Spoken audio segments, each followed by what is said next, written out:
It is currently December 2025 and I graduated in December 2024. What does that mean? I've officially completed my first year of post grad and I want to share the results with you.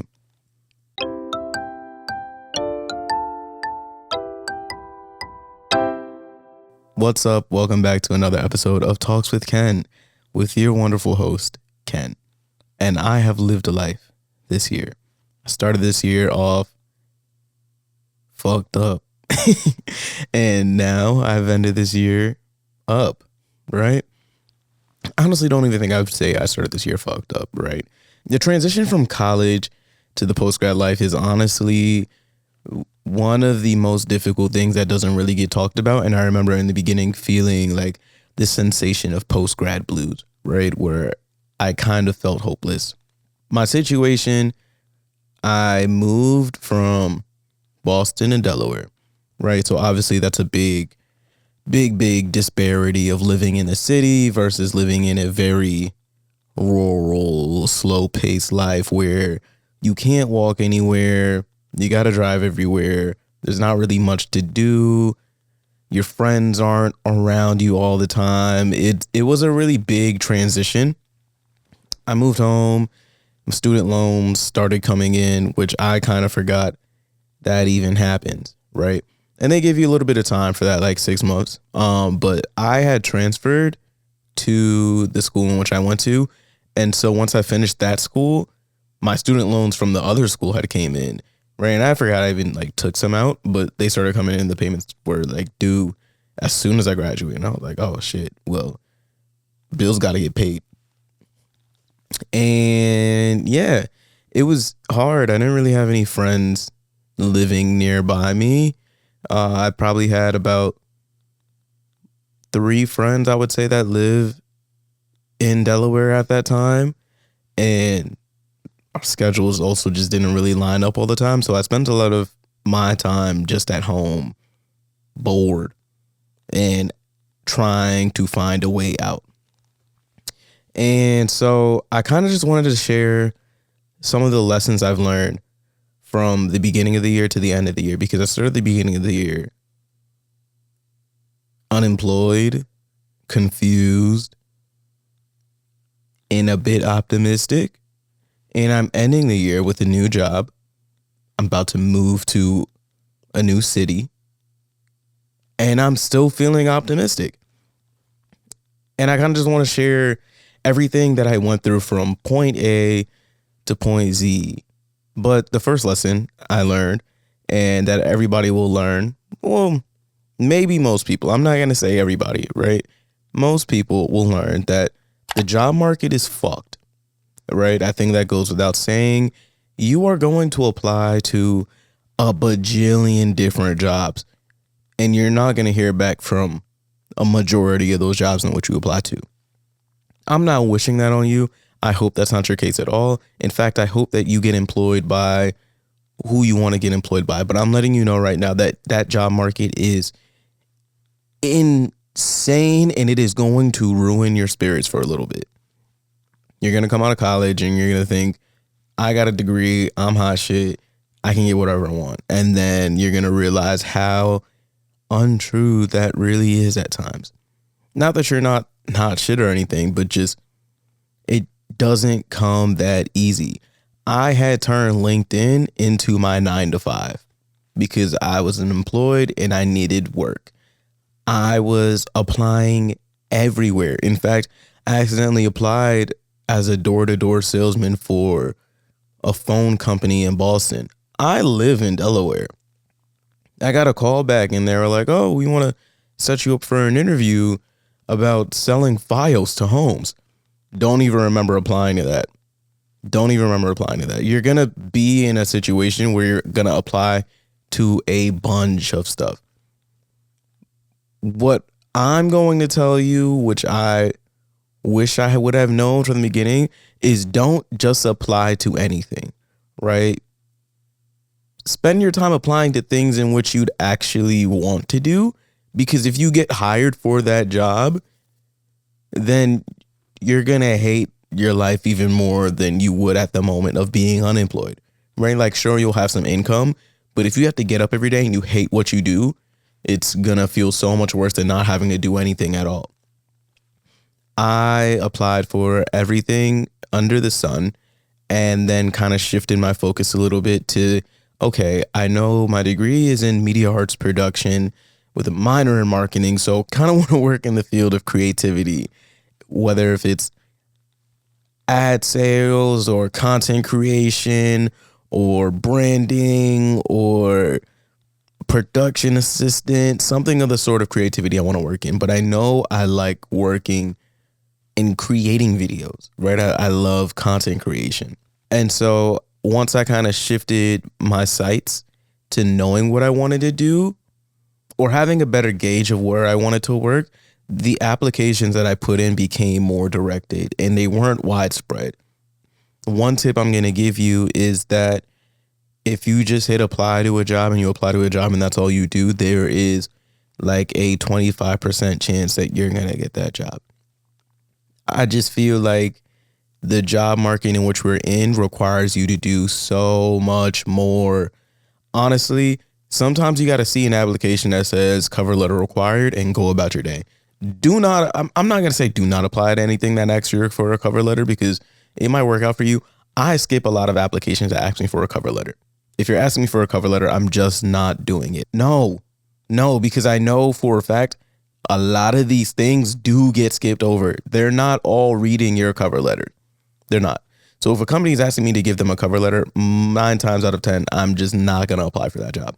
What I would say is find a way to differentiate yourself because the 2 roles in which I've landed this year have been through ways of kind of positioning myself differently from other applicants, right?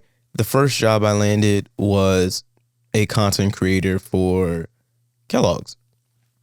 And my boss and I kind of talked about it, and she told me that what made me stand out a bit more in the interview process was when I was asked, do you have any food content? I was like, no, but I'll make some. And I made food content for Kellogg's. Like I didn't just make random food content. I made content with Kellogg products. And she was like, that's what brought you in. Like that right there is what sold me on you because I saw that you're creative and a lot of other people would not have thought to do that. Sometimes the thing in which you think a lot of people are going to do, they might not be doing it. Just because you think a lot of other people are doing that same thing doesn't necessarily mean that other people are doing that thing. And you should do it. You should do it. And differentiating yourself isn't going to work all the time, right? I've applied to a bunch of roles where I've kind of sent them an email and did this and this and this, but just because it's not working for some doesn't mean it's not going to work for others. This other job I just landed as of recently, my full-time role now, I start next month. So I'm super excited about that. Getting that one, I applied and I knew how bad I wanted to work for this company. And so I did the research. I went on certain websites. I'm going to try and find the websites that I use to find certain people's emails. And I'm going to share it with you because gatekeeping is stupid.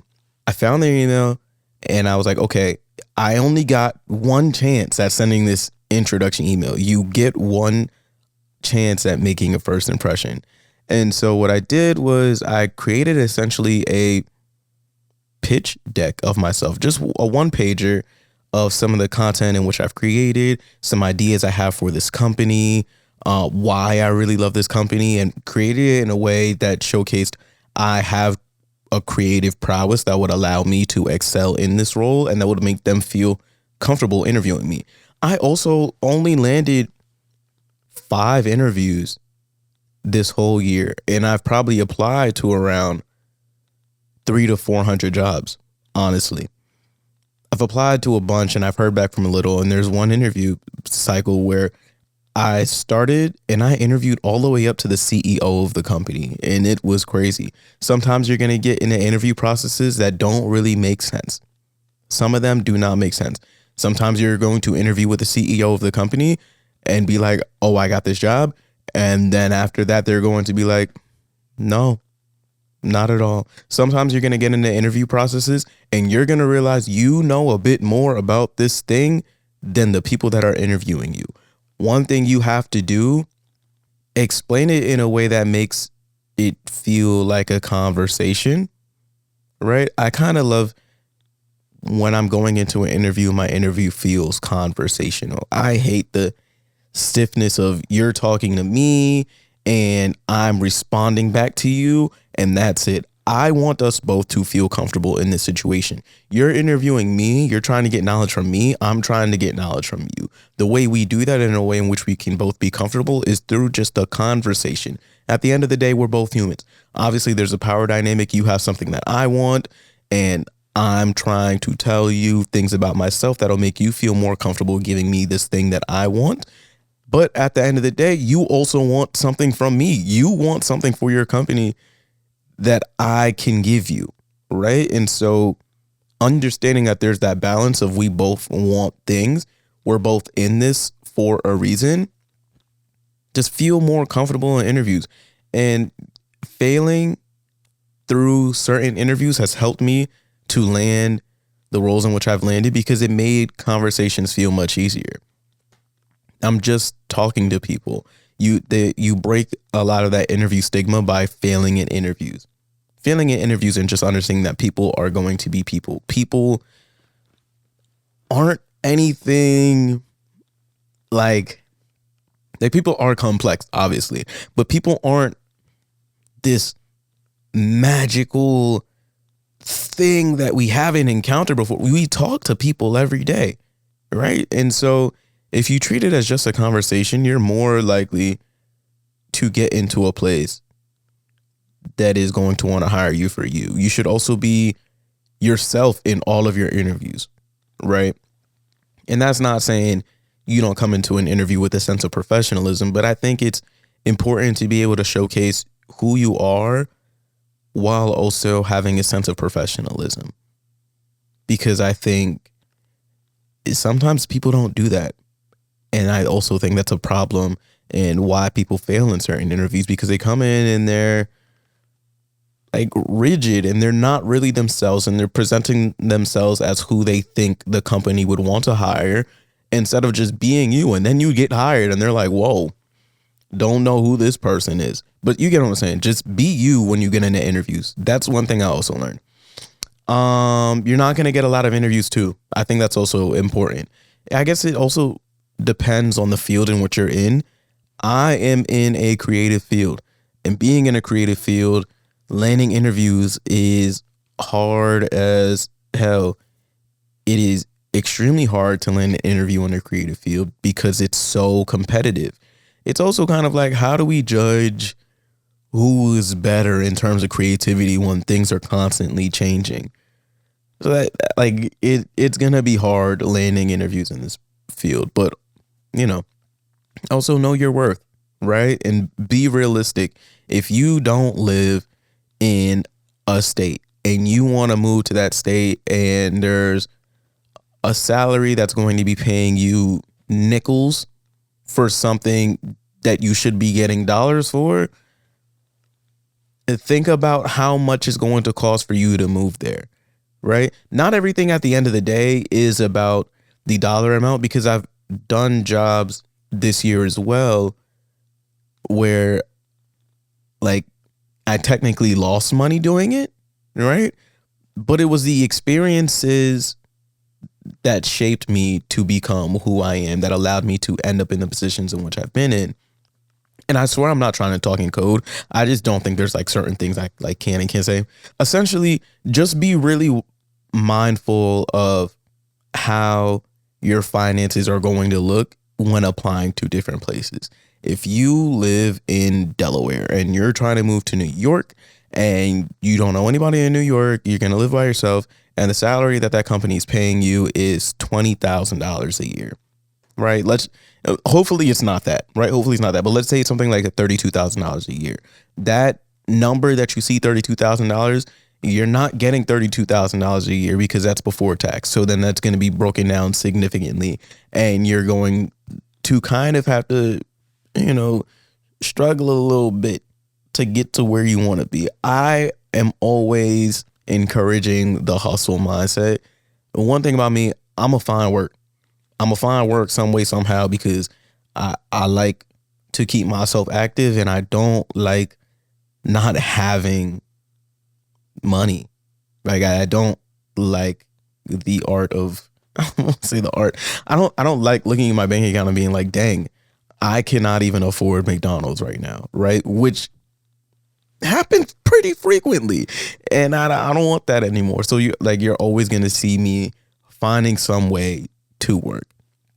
With that being said, I'm also not going to place myself in a position that's going to compromise me and give me short-term fulfillment over long-term success and comfortability. So that if I land that $32,000 job in New York, I'm probably not going to take a $32,000 job in New York, because I can't afford to live in New York by myself. Or if I don't know too many people, like, I don't know, it's hard, right? And $32,000 is just like a random number I made up in my mind. But just ensure that you're taking into account the expenses that come with big moves and jobs. And I know how hard it is to land certain jobs, so always try and find a way to make it work, but do not put yourself in hell trying to make something work that you know is not going to work. If you weigh the pros and the cons outweigh the pros significantly, do not put yourself in a position that's going to satisfy you temporarily instead of something that's going to benefit you long term. And that's kind of the way I've operated on that one. Another thing I learned, switching gears a little bit, is that relationships with people will change. I think one of the biggest things I've learned from being in college, honestly, I learned it through just school overall and leaving school, whether it's like when I started in high school and then went to college and then being in college and then leaving college and coming back home, is that the relationships with people in those spaces will change. Some friendships, some romantic relationships, some partnerships or whatever, they may not last because a lot of them might have been built off of proximity. And relationships outside of a proximity-based dynamic take intentional work. This year, I have lost friends. I've lost romantic partners. I've built friends. The dynamics have been shifting from the beginning of the year to the end of the year. And it just kind of goes to show you how difficult it is to maintain relationships when you have to put in the effort. I think perfect example is this summer, I traveled to Los Angeles to see my friends, right? It was on my birthday, wonderful, amazing time and everything. But it's one of those things where planning trips like that takes a lot of effort, because when you're home and you're unemployed, where's the finances coming from, right? And a lot of those things kind of set you back. So instead of seeing a friend casually for lunch because you guys live in a walkable city, you guys go to the same school, live in the same dorm, the switch up of you live on this coast, I live on this coast, how do we see each other, is hard, and it takes intention. And if you're intentional about your connections, then you'll get the things done. But if you're not intentional about your connections, then it will be much harder to maintain. Another example I like to use is my friend Steph and I had this tradition when we were at school, and we used to go and get crumble cookies. We get crumble cookies probably about, I think we do the 4-pack or we do the 6-pack. One of the two. And we would split them in half and then we would try them together. And it would just be our little thing that was how we spent time together. Now she's completely different state. I'm in a completely different state, but those things can still exist. So we hop on FaceTime one day, we order crumble cookies, we order the same exact kind, and we sit on FaceTime and we we share these cookies. Okay, here's what I rate this one out of 10. Here's what she rates this one out of 10. And then we get to like talk with each other and everything. But it's just things like that that prove relationships can work if you want to put the work in, right? Those friendships exist because we put the work in constantly. And it's not even just seeing each other in person. It's also just making time to talk to the people you care about, right?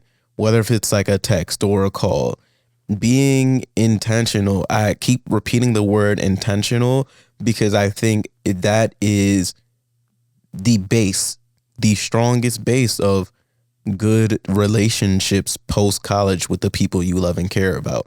You have to find a way to maintain these relationships. And that's not, we don't got to talk every day. We don't got to talk every week. We don't got to talk every month, right? I have another friend, her and I, we probably talk like, we call it like once a quarter, right? Like we have our quarterly check-ins or whatever.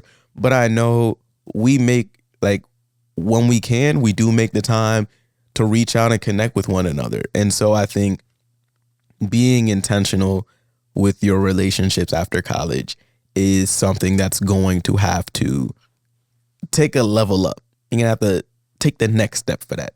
Number three, life comes at you fast. Life is going to hit you in the moments in which you least expect it. And that's kind of just how life is overall, but it's more noticeable in transitional periods like a first year out of post grad. I've cried so much this year, more than I've cried in years past, sometimes not even really understanding as to why it's happening. Change can be very scary. You don't really know what's to come. Change is good. Change can be bad. Change can be happy. Change can be sad. A lot of things can kind of come at you from directions in which you're not expecting. I remember there was one day in, I want to say February, I had started this job at Starbucks. And I remember a little bit before the job at Starbucks, I was in a weird mental state of just feeling very isolated and alone, and knowing that I have friends and I have people like around me that care about me, but physically I felt isolated. I'm home in a state where there's not really much to do for people my age, and I'm also broke, so there's not really many places to go. And so a lot of my days are just spent inside, and I'm by myself very often. My 9 to 5 consists of LinkedIn, and it's not a 9 to 5 that really ends. So it's after the 5, I'm still scrolling on LinkedIn. I don't really have much human connection, and that kind of drains a lot on your mental. And even when things kind of felt a little bit good, it still felt rocky. But there was this day in February where it was before I started this job at Starbucks, and I don't know what came over me. I was in a weird place, and just life overall. And yeah, and I remember there's this song by Zach Bryan, right? It's called Burn, Burn, Burn. And when I listen to music, sometimes I don't really listen to the lyrics, and instead kind of focus on the instrumental of the song and kind of see the artist's voice as a instrument to the song. And so the words that they're saying at times don't really resonate with me. However, the instrument that is their voice does still affect the soul. And Burn, Burn, Burn was on repeat. I was just really, really sad because I don't give myself compassion. I don't practice self-compassion. And so coming out of college, in my mind, it's, I've done a lot in these past 4 years. I've been really diligent in the work in which I do. I've went above and beyond to place myself in positions that will keep me pushing and comfortable and happy. And I'm working at Starbucks now. I felt disappointed in the way in which I was living. There's nothing wrong with working at Starbucks. I mean, like, respectfully, fuck Starbucks as a corporation. But there's nothing wrong with working a job to pay the bills. But to me, it felt wrong to be working at a coffee shop because I felt so far above a coffee shop. I've worked in a factory before. I worked at Walmart before. I worked at the server before, or not server, a busboy. And so I'm like, I got this degree. I put so much work in to get this degree, and now I'm back in a coffee shop. I was like, I'm cooked. I'm applying to all these jobs and nobody's hitting me back. I've got rejection on rejection on rejection no matter what I do. And, I'm lonely. I feel sad. My friends are like supportive, but it doesn't really matter because I'm just here by myself. I was going through it bad. And there was one day I was driving around and I just pulled into this library parking lot at night. It just cried, bro. It wasn't even intentional to pull into the library. I think I was just driving and I was like, yo, I cannot see past these tears. I need to pull over and pull over into the parking lot and just sobbed, bro. It was like a cathartic release where it felt really good that it was happening, but internally I was really sad still from my emotions. And I called up my brother and I was just like, yo, this shit sucks. Right? Like, this shit is miserable. And it also showed me to lean on your friends. This year was a year that proved to me how important it is to lean on your community. So many changes have happened throughout this year, and if I didn't have a supportive community of friends around me, I don't really know how I would have navigated some of these situations. And I remember sitting on the phone with them and just being like, yo, I don't know what's going on. I don't know what, like, it seemed like nobody want me right now. No company want me. I'm here. I'm alone. I'm isolated. Like, this shit is miserable, bruh. And he was just like, it was like simple, but he was like, just keep going. Right? Like, it's like, I understand that it sucks and it's gonna suck. Like that goes without saying, but just because it sucks doesn't mean you stop, because it's not gonna suck forever. Just keep going. You've went through hard times before, and this is another hard time, and you're gonna face hard times in the future. But just because it comes doesn't mean like the world is over. Just keep going, bro. And I don't know. It was just a simple conversation that put like this spark in me of, yeah, I'm on go mode. I'm on go mode. And I started my job at Starbucks, and it was actually really fun. It was really fun to have human interaction. That's how like lonely I was feeling. I was excited to go to work at 5 a.m. because it meant I got to interact with humans outside of my home. That is insane. I guess not insane, but I think that just shows where I was at mentally. And I'm super happy that I did, right?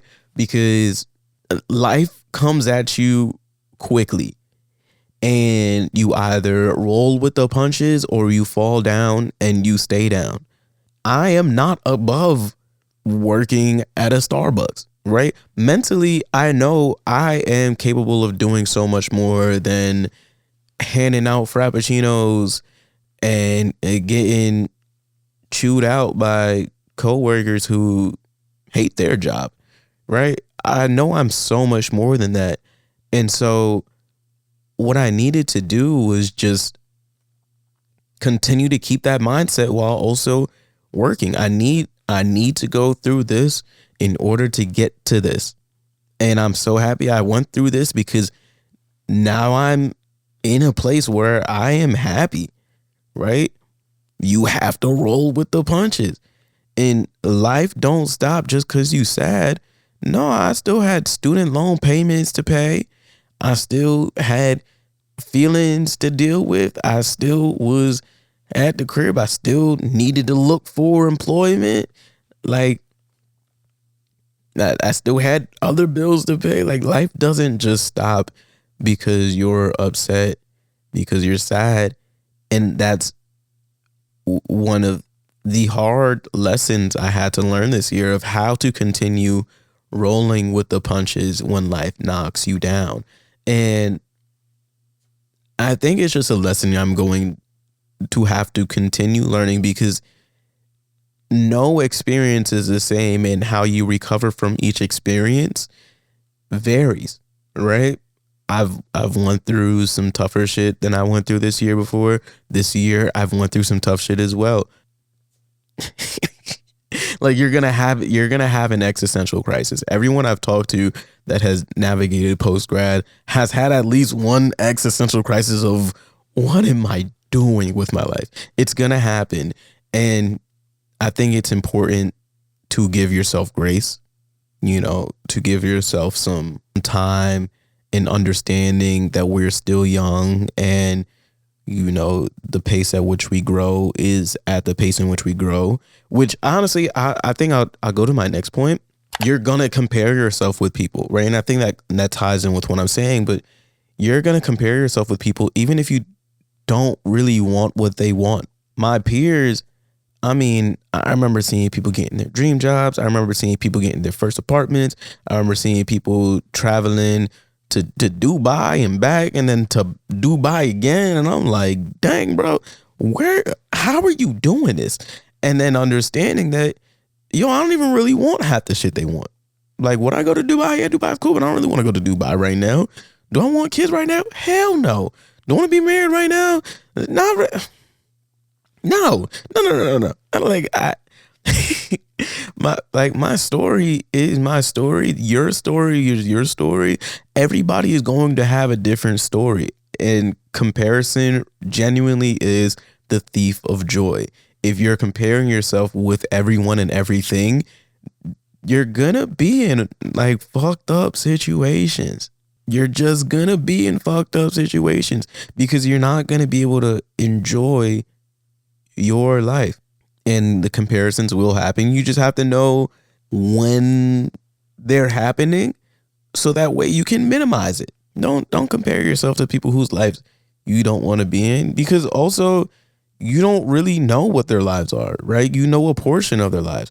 And I think that's a big thing with social media in this age is it's so easy to compare yourself with people you don't know. It's so easy to compare yourself to people whose stories you don't fully know. You know a very, very, very, very small fragment. Like, I don't know, earlier this year, I went through a breakup. And I mean, I was still living life. I was like posting like normal and shit. And to people who didn't know, I seemed to be like, damn, that motherfucker doing shit, bro. He's always with his friends. He doing X, Y, and Z. Niggas didn't know I was going through the shit, right? And so you don't understand someone's full perspective of life from a sliver that you see. You see the highlights on their social, but you don't really see everything that's happening on the back end. And so it's really important not to compare yourself with people that you don't know what their story is. Just focus on what you got. Here's my situation right here. They got theirs. How their situation work out is gonna be different from how my situation worked out. What I try to stop doing is comparing myself with people and instead using it as motivation to see, okay, you're doing this at this age, that's fire. Which means it is also fully capable for me to do some of these things as well. Obviously, different factors come into play, But what I understand is it's not impossible. You did it. You did it, so it's not impossible. And so I think that's the best way to reframe comparisons in your brain is to use it for fuel and motivation to grow. Another point, I think this is point number 5, is that the post-grad life can be really fun, right? Because it's an experience that you kind of shape. But I've been having this weird grappling of, is post-grad life just life? Like when do I transition from feeling like I'm in post-grad to feeling like I'm just living life? Like I am just in life. And that chapter honestly doesn't really come, I don't think, right? Because we've been living life this whole time. We're outside of like a structure of school. And so now we have to acknowledge the changes in that, like we are living life indeed. It can be whatever you really want it to be. You don't really need to know what you want to do, right? You don't need to have an idea of what you want to do for the rest of your life because you're still really young, right? Like coming out of grad, you probably like, I don't know, I'm 24, right? Coming out of grad, I was 23. So I'm 23 coming out of school. I can't even rent a car yet, right? I'm young. And so there's no way that what I'm doing at 24 is what I'm going to be doing at 50, right? I'm going to go through so many changes from now till then that I don't need to know exactly what it is that I want to be doing for the rest of my life. And so it's a time where you get to explore and learn more about yourself. Okay, I like doing this, so I'm going to do more of this. I hate doing that, so I'm going to do less of that. I need to be doing more of this, so I'm going to work on this skill. It's a time to find out what you like. I had a friend ask me earlier this year, like, what do you like? You know, like, what is your perfect day for you? What does that look like? And I didn't even really have an answer. I couldn't give a genuine answer because I realized you don't even really know what I like. Sometimes I don't really know what I like. I know sometimes of what makes me feel happy in certain moments. But I'm like, I mean, like a perfect day for me, I guess, would include hanging out with friends, hanging out with the homies. Maybe we like a sunset needs to be included, right? I love me a nice little sunset. I also love me a baked good. So an adventure with the friends where we end up watching a sunset and devouring some baked goods. That to me is what feels like a perfect day, right? No matter what I won't say no matter what the adventure is, because there's some shit I just won't do. But most adventures, I'm like, yeah, I'm full game with that, right? That's an answer I couldn't give a few months ago because I genuinely didn't know. Spending more time this year with people, though, like I said, like the intentional relationships has helped me to shape my perspective of what I like in life. What things I do gravitate to, what things I stay away from. Being around people, being privy to new experiences in my life, being open to explore this chapter of my life has allowed me to learn more about myself. You and your identity is going to shift because new changes bring new seasons of growth. And so you're going to learn a lot more about you, which honestly I think is fucking amazing, right? I'm very excited to see all that I continue to enjoy and learn to love and, and just be happy. Like I'm in a book club. I'm in a book club. If you would have told me at the beginning of the year that I was going to be in a book club, I would have been like, you're crazy, right? That's cool.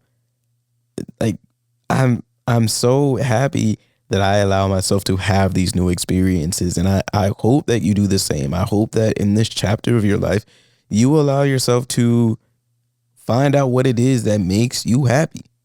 Find out what it is that makes you jump around for joy and all that good stuff, you know? This year has been a monumental one, right? I've changed so much as a person. I've changed so much in terms of work. Like, I was Tony the Tiger this year. That's crazy. I had no idea I'd be doing that. I got to be Tony the Tiger. I have over 70 boxes of cereal in my basement right now. Like, that is incredible. I was in an Applebee's ad this year. I was in an Applebee's ad. I did work for BetterHelp. I went to Dreamville Fest and got to do work for Dreamville. I was Tony the Tiger. I think that's like the year highlight. I was Tony the Tiger. And then at the end of the year, I just got a new job. And I'm moving to a city. I started off crying in a library parking lot. You know, I will say that the year I have had, I have been highly blessed. Highly, highly, highly, highly blessed. I cannot lie. I have not had the typical year that a post-grad would have, I don't think. Right? I think in some situations I got lucky, right? Some of it is luck. And then when you get into positions where, okay, you succeeded here, it's how do I leverage this opportunity to continue growing as a person, right? It has paid off immensely for me. I cannot lie. One of the biggest lesson, the absolute biggest lesson I've learned this year is that people need people. You absolutely need people. There is no way you exist in this world without people, without friends, without coworkers, without family, without lovers, without anyone. You need someone. I wouldn't be where I am in December from January if I just cruised through all 12 of these months by myself. I needed people. And so when you're navigating the stage in your life, I know how nice it is to want to be able to be like, I did it all on my own and this and the third. But do not stray away from the people in your life and make new connections. I have had the hardest time making new friends because I live in Delaware. Right? I've had the hardest time making new connections because I live in Delaware. If I didn't, honest to God, if I didn't go and network with random people on LinkedIn, meet some like random human and being like, yo, you went to the school that I used to go to and you work in this career field and I want to work in this career field. And I think that's really interesting. Would love to chat with you about it.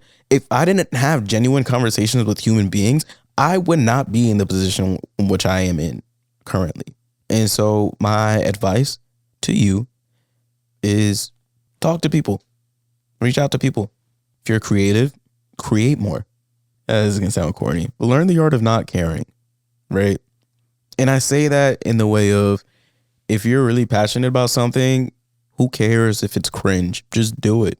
You like it, right? You're not doing it for the validation of other people. And if you're doing it for the validation of other people, then you're not doing it because you love it. You're doing it because you want to be seen. And it's nice to be seen, but I think being seen should come as a byproduct of doing something that you already love, right? And so do the things that you love. Find ways to challenge yourself and push yourself beyond the limits in which you already have. Learn to differentiate yourself from everyone. Everyone is special. Everyone is unique. Nobody has had the same experiences. Nobody has lived the same lives. So find your way to showcase you. And that's not even just like in a creative way, but that's just in every way in life, in every walk of life. Nobody has lived the life in which you have lived. What makes you special? Learn that. Learn that. And once you learn what makes you special, you will skyrocket. Yeah. Okay. But I've been talking for almost an hour, so I'm going to shut up. Thanks so much for tapping in with Talks with Ken. And if you have reached 1 year of postgrad, congratulations. Give yourself a round of applause. No matter how you may feel your first year postgrad has been, you have survived 1 whole year postgrad, and that is worth an applause. So you should feel absolutely wonderful and really proud of yourself. And I want to congratulate you. So thank you for succeeding and existing and moving through the trials and tribulations that may have presented itself along its way for you to end up right here. I'm proud of you. And if you're entering into your first year postgrad, I'm rooting for you. I'm wishing you all ample success and blessings and growth, and you're gonna run through hardships, you're gonna run through success, but like you're gonna thrive regardless. And yeah, this has been Talks with Ken. I am Ken, and I am done talking. Peace.